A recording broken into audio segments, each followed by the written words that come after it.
Etude number 3 will certainly be a challenge. I have a tempo march here at 84 and I've played it that way fast for you, but don't feel bad if you can't quite get it up there because really some of these fingers will be very, very difficult and they're tough to learn. It's one of those things where you just progress it. You learn these technique patterns, you get your fingers to work through those patterns, and the next time you encounter something like this, you will be better off for it, and next time you'll be able to play it faster. Before I talk about the technical issues in here, what I'd like to do is talk about the musical ideas that go through this whole thing. There's absolutely nothing written here for you on how to perform this musically in the way of dynamics or phrasing.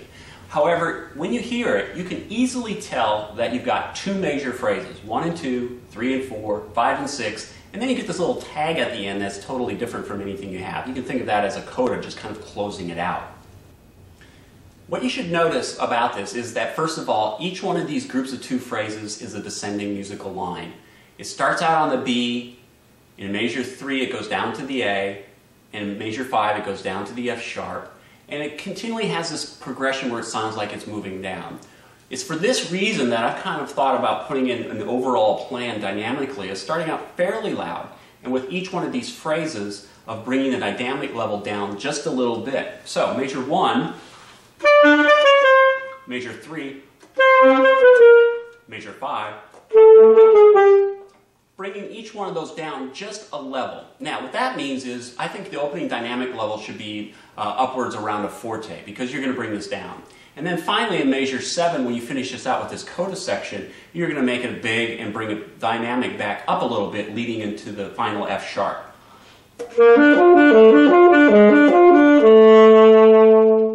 And once again, notice the musical line that's going through here. G, down to the F sharp, down to the E sharp, back up to the F sharp. We've got another half step between E sharp and F sharp to lead us to this one point where we're in. What this descending line does as well from measure 1 to 3 to 5 is it gives each one of these phrases, because they pretty much sound the same because they are, just at a different step, is that it gives it just a bit of variety in it so that you have a change in it. Now, with each phrase, however, you can treat them each the same. As it goes down, and as you can hear the chromatic line moving down in measure 1 down to measure 2, when it gets to the E on beat 2, you can see that it goes back up the scale. So the way I like to treat each one of these phrases is whatever dynamic level you're starting on, you're going to diminuendo just a little bit to measure 2, and then at beat 2 going up the scale, you're going to bring the dynamic level back up again. And you're going to do this for each one of these 2 major phrases, but each one will be at its own dynamic level.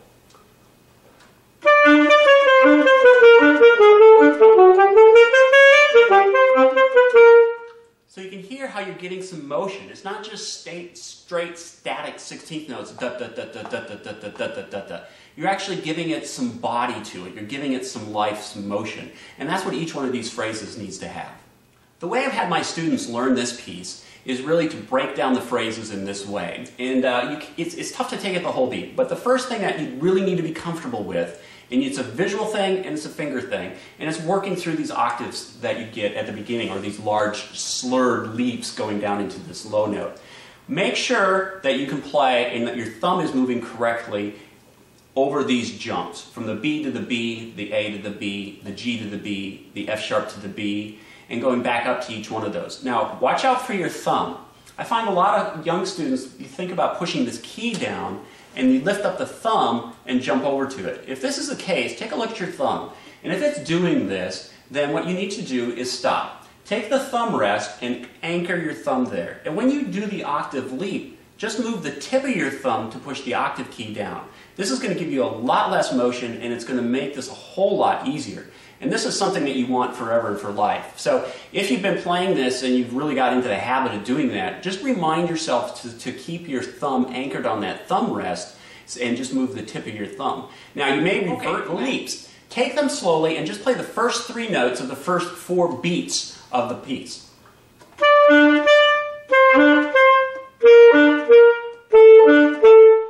Get very, very comfortable with that. Make sure that your eyes are visually going through that. Then go to measure 3 and do the same thing.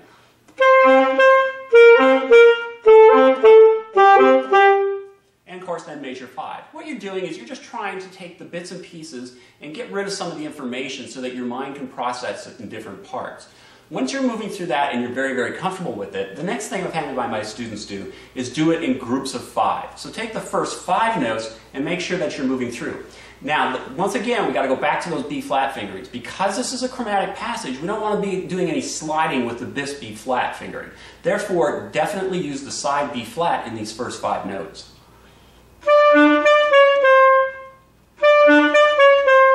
Once you're comfortable with that and you're playing that and you're moving the tempo up, okay, to wherever you feel comfortable, wherever you're working at, certainly doesn't have to go all the way to 84 before you move on, then go to beat 2 and do the same thing.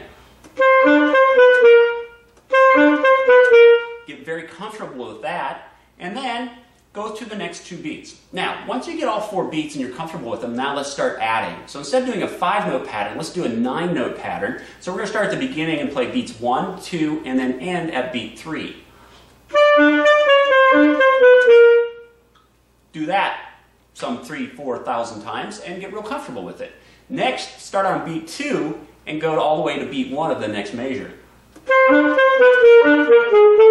And what you can see is we're just overlapping each beat and getting you to think about one beat, which you've already got down because you did it with beat 1 and 2. Now overlap beat 2 and play into make beat 3. Now this is just a general practice technique that you can do with anything.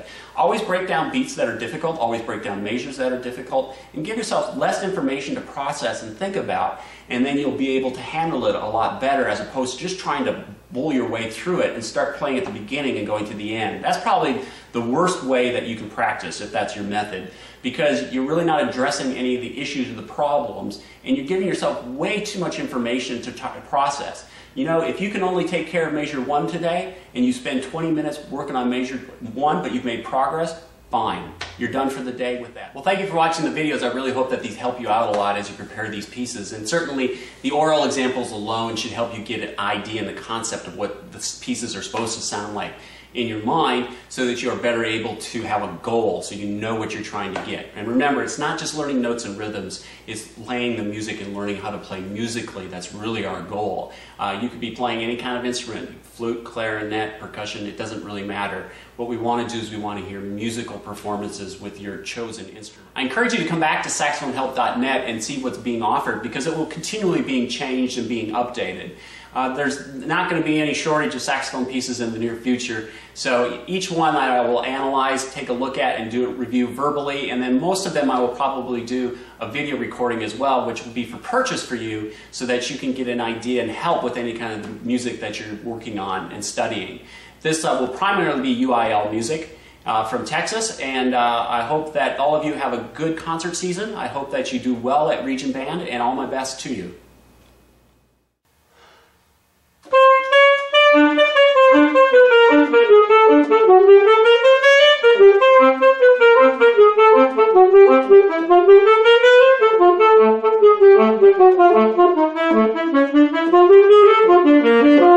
you.